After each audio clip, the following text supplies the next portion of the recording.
Pastor Kleber cantando em botequim. Veja.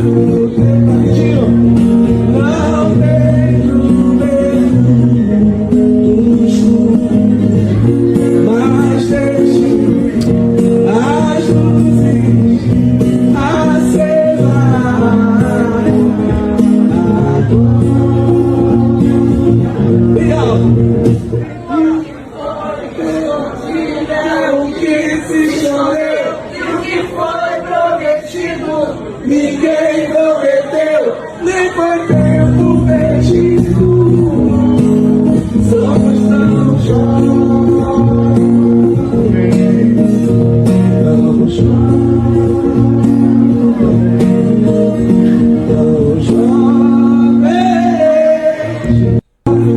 Eu não tenho prazer nisso aí. Irmão, o que levou este irmão a estar nessa condição aí, primeiramente espiritual? O que foi que aconteceu para ele estar nesta condição aí? Vou te mostrar na palavra como sempre. Chega aqui. Irmão, como sempre, aqui nós estamos na palavra, é tudo pela palavra. 1 Samuel capítulo 8, os israelitas pedem um rei. Presta atenção aqui no texto. Tem alimento para o teu espírito. Quando Samuel envelheceu, designou seus filhos como juízes de Israel. Seu filho primogênito chamava-se Joel e o seu segundo Abias. Eles julgavam em Berseba, porém seus filhos não andaram nos caminhos dele, mas se tornaram gananciosos. Recebiam suborno e pervertiam a justiça. Então aqui o versículo 3 para você não é uma coisa nova, né? Porque o que você mais escuta hoje são juízes vendendo causas. Ok? Que você mais vê aí na mídia tradicional, como na convencional, são homens que nem chamado de juízes têm, mas foram colocados como juízes para sua própria condenação, porque estão num cargo que eles não têm competência, eles não têm qualificações necessárias para estarem lá, com um relógiozinho no pulso de quase 400 mil. O que é isso? Suborno, corrupção. E por meio do suborno, por meio da destruição, o que acontece com a justiça? Ela é pervertida. Então o que eu estou te apresentando aqui, uma história de mais de 3.000 anos atrás, e você está vendo acontecer agora diante dos seus olhos. É assustador. Mas vamos continuar aqui no texto. A Bíblia diz que nada se faz novo debaixo do sol. Nada se faz novo debaixo do sol. Então, esse é um relato que Deus, chamando Samuel, é um relato impressionante do que esses governantes, esses reis, irão fazer com os seus filhos e com os seus netos e com você estão fazendo. Presta atenção aqui.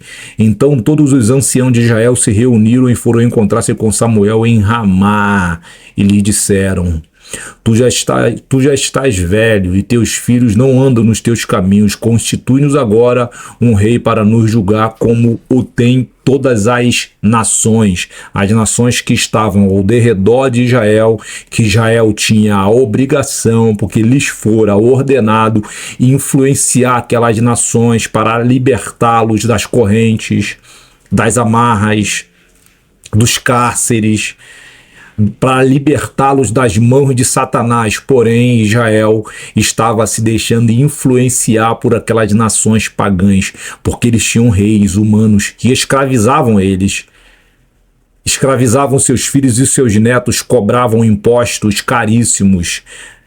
Te lembra alguma coisa? Impostos caríssimos, irmão? Que não deixa você ter dignidade economicamente falando, que não deixa você ter liberdade economicamente falando, porque o governo te impede. Isso te lembra alguma coisa, irmão? Tá aqui o texto.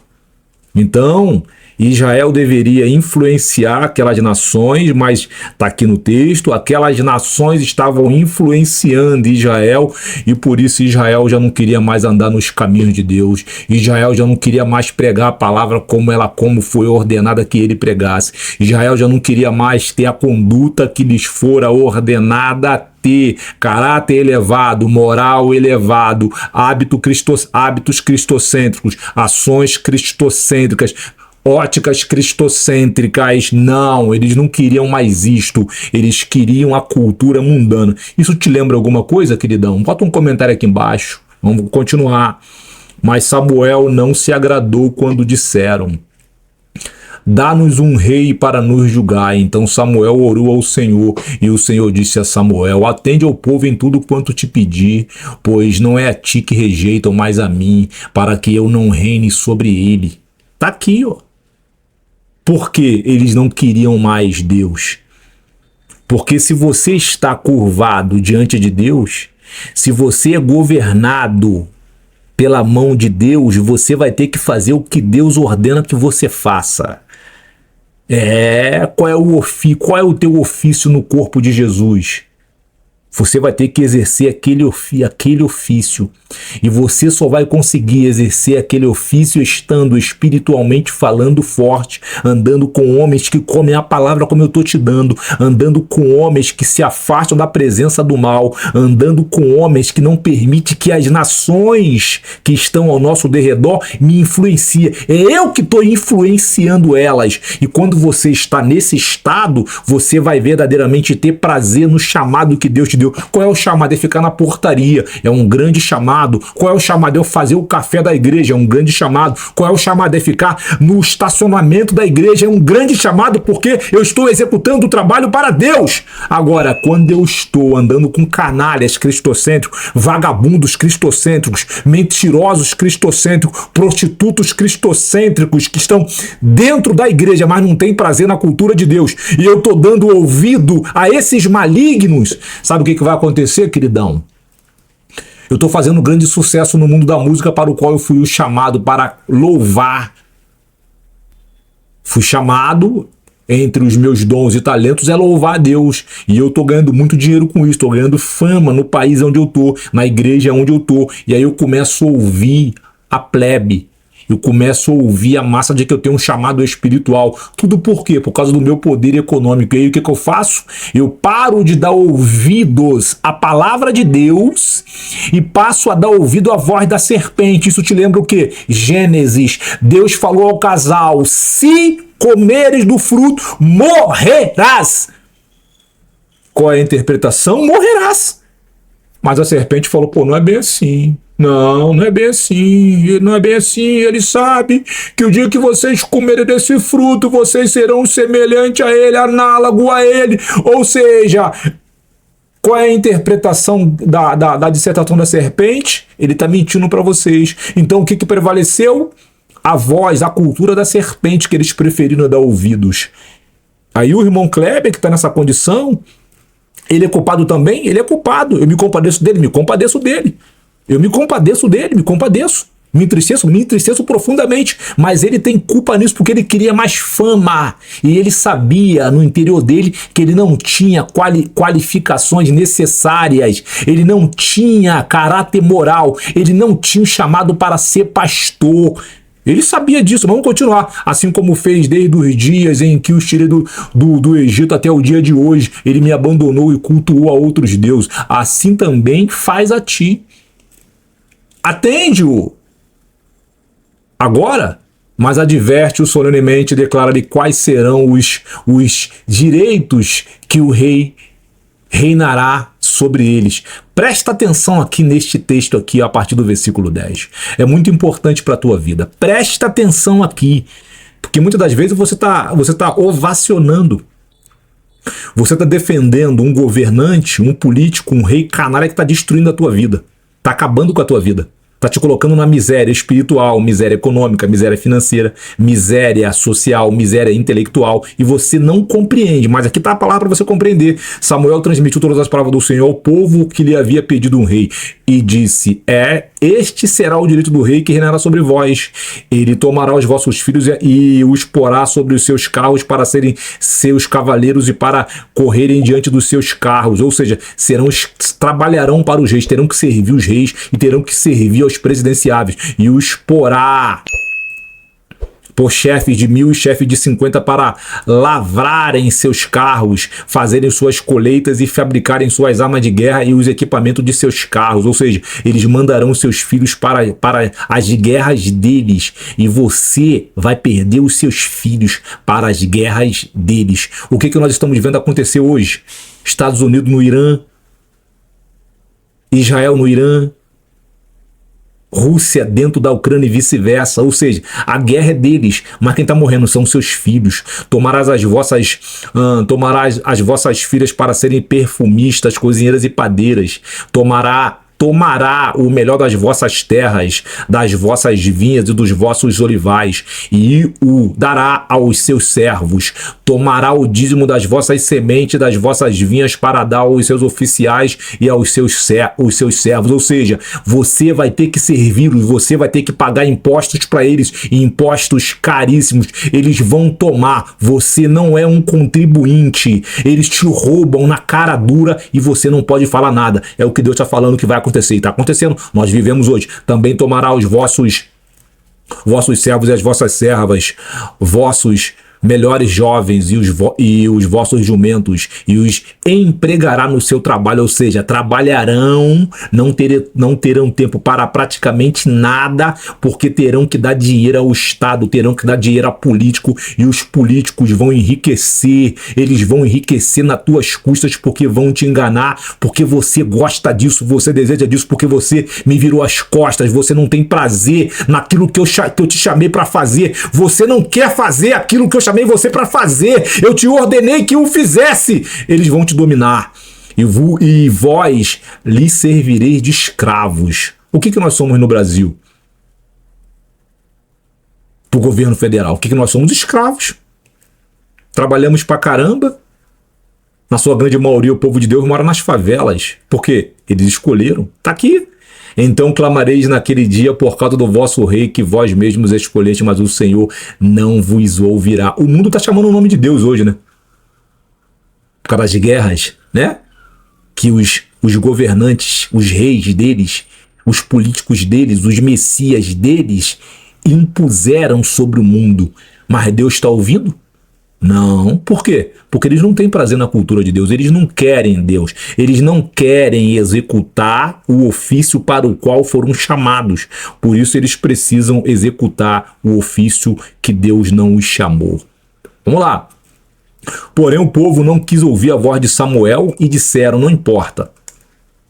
Queremos um rei sobre nós, para que sejamos como todas as demais nações. Ou seja, eles queriam verdadeiramente imitar as nações pagãs. Eles se recusavam a evangelizar aquelas nações. Eles queriam se misturar com as prostituições, as lascivas, as mentiras, a violência, a calúnia, a zombaria com o nome sagrado de Deus. É isso que eles estão falando aqui. O que você está vendo acontecer hoje na igreja? É a mesma coisa, irmão. Nada se faz novo debaixo do sol. Nos lidere e lute em nossas batalhas. Ou seja, nós não queremos que Deus e você nos lidere. Coloque sobre nós reis, homens, pecadores, malignos que nos escravize, para que a gente adore eles. Está aí, ó. Samuel ouviu todas as palavras do povo e as repartiu aos ouvidos do Senhor. O Senhor disse a Samuel: atende-o e constitui um rei. Então Samuel disse aos homens de Israel: volte cada um para a sua casa. Chega aqui. Queridão, para sacramentar o que eu te falo, para sacramentar, para botar tampa no que eu te falo, eu vou te levar na última palavra, que você vai entender o porquê que o irmão Kleber está nessa condição aí deplorável. Eu me alegro? Não, me entristeço profundamente. Porque há mais ou menos 15 anos atrás, quando ele estava fazendo um grande sucesso e foi ungido pastor, abriu igreja, estava sobre pessoas, liderando pessoas, porque ele não pode ser guia de pessoas, porque ele não é pastor. O pastor é guia. Quem guia é o pastor. O homem que não é pastor, ele lidera. Ele lidera para escravizar, como os reis da palavra, os reis e os governantes da palavra que eu acabei de te apresentar agora. Vem aqui na última palavra para sacramentar o vídeo, para não ficar muito grande. Chega aqui e você vai ver o perigo. Por que o irmão Kleber está na condição que está, de você simplesmente se apoderar de um ofício, se apoderar de um cargo que Deus não te chamou, e quando você se apodera de um cargo, de um ofício para o qual você não foi chamado, e você rejeita a sua verdadeira função no corpo de Cristo, tu está dizendo a Deus: eu não vou fazer, eu não quero esse carguinho que tu me colocou, não quero. E aí você entra em desobediência. E aí você entra na condição, no estado deplorável do irmão Kleber. Chega aqui. Irmão, aqui está o grande problema, irmão. Deus manda Samuel repreender Saul. Aqui é para sacramentar o vídeo. Irmão, em nome de Jesus, para refletir no que eu estou te dando. Um alimento profundo. Então a palavra do Senhor veio a Samuel dizendo: arrependo-me de ter posto Saul como rei, pois deixou de me seguir e não executou as minhas palavras. Então Samuel ficou indignado e clamou ao Senhor a noite toda. Samuel levantou-se de madrugada para encontrar-se com Saul e disseram a Samuel: Saul já foi ao Carmelo, levantou uma coluna para si e voltou, descendo para Gilgal. Quando Samuel encontrou Saul, este lhe disse: bendito do Senhor sejas tu, já executei a palavra do Senhor. Então Samuel perguntou: o que quer dizer este quer dizer este balido de ovelhas que chegam aos ouvidos e o mugido de bois que ouço?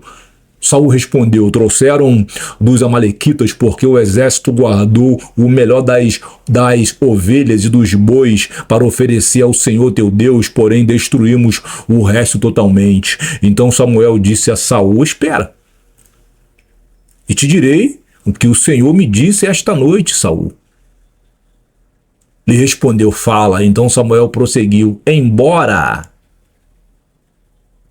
consideres a ti mesmo pequeno, não foste colocado como líder, aqui ó, líder, não é guia ali ó, líder das tribos de Israel como um rei? Porque eles não são guias, eles verdadeiramente são líderes. Tá ali, ó, aqui, ó, tá aqui, ó, como líder, tá aqui, ó, líder. Aqui não é guia, é líder, porque é governante, não é guia espiritual, é um líder. E nós sabemos como que se comportam os líderes. Alô Bolsonaro, alô Lula, alô Trump, alô Benjamin Netanyahu, alô Bukele, alô Milei e por aí vai.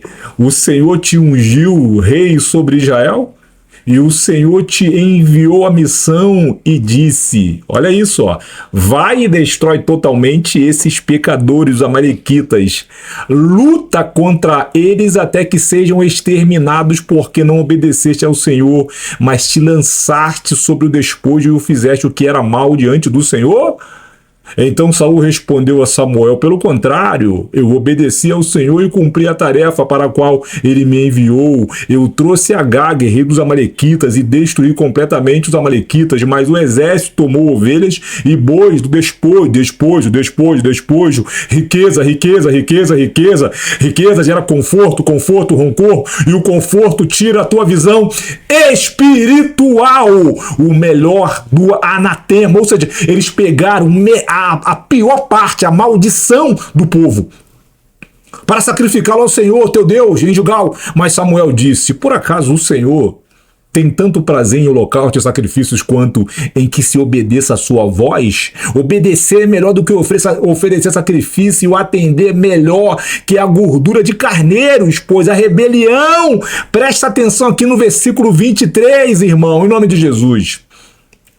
Em nome de Jesus, pois a rebelião é como o pecado de adivinhação e a obstinação como maldade da idolatria. Ou seja, o irmão Kleber é visto como Deus, como um feiticeiro, um bruxo, porque está em desobediência, se apoderou de um ofício, de um cargo para o qual não foi chamado, foi vencido pelos obreiros do diabo. Assim são as pastoras, que hoje são pastores e querem comandar a igreja. Visto que rejeitaste a palavra do Senhor, ele também te rejeitou como rei. Te rejeitaste a palavra do Senhor é rejeitar o ofício para o qual ele foi ordenado. Chega aqui. Querido, então aqui você vê por que o irmão Kleber está naquela condição. Por que o irmão Kleber está nessa condição aqui, ó? Por que o irmão Kleber está nessa condição? Ele escolheu estar nessa condição porque ele rejeitou o verdadeiro chamado dele, que a palavra do Senhor é uma ordem. Eu sou um pastor. Se eu rejeitar esse chamado sobre a minha vida, o couro vai comer no meu lombo, e eu bem sei disso. Se eu rejeito esse chamado e pego um outro chamado, eu me torno um bruxo, um feiticeiro diante da face do Senhor, queridão. Nós temos um monte de pastoras comandando igreja. Não tem chamar. Pastoras não foram chamados para comandar. Não existe cargo de pastora dentro da igreja. Não existe. Estão em desobediência. E aí, eu tô te mostrando aí a condição do irmão Kleber. Tá aí a condição do irmão Kleber. Eu me alego? Não, irmão. Irmão, eu me entristeço profundamente porque ali é uma alma. E eu sei que aquela alma ali está em cativeiro, que o diabo a aprisionou. Tudo por querer ter mais relevância, ter mais dinheiro, ter mais influência, comandar pessoas. Amigo, irmão, em nome de Jesus, comandar pessoas é uma coisa muito difícil. Irmão, comandar pessoas é necessário que Deus prepare a sua envergadura espiritual desde muito tenra. E outra coisa para sacramentar o vídeo, para colocar a tampa. O pastor, ele é ungido na eternidade e apresentado no tempo e no espaço. Nenhum homem ungiu primeiro o pastor. Quem primeiro ungiu o pastor foi Deus na eternidade. Quando ele é ungido aqui na terra, no tempo e no espaço, quando ele é apresentado no tempo e no espaço pelos homens, aquilo ali é subjetividade. É isso que você precisa entender. E uma outra coisa para sacramentar: teologia não forma pastor. Teologia não tem qualificações necessárias e básicas ou morais para formar pastor. Pastor é formado lá, na eternidade, no mundo de Deus, pelo próprio Deus e dado ao mundo dos homens. Você aí, que está com diploma de pastor e está confiando nesse diploma, cuidado. Acabei de te mostrar agora o exemplo do irmão Kleber. Gostou do conteúdo? Bota um comentário aqui embaixo discordando ou concordando, compartilha para tua rede social, toque no sininho. E veja, se você realmente gostou, compartilha para tua rede social, para edificar a vida de outros irmãos e alertar os outros irmãos, porque esta é a minha função como pastor. Eu não sou juiz, eu não sou agrônomo. A minha função é só pregar a palavra e eu estou te dando uma palavra profunda. Que Deus possa falar grandemente com você. Nos veremos no próximo vídeo. Um abraço e até lá. Tchau.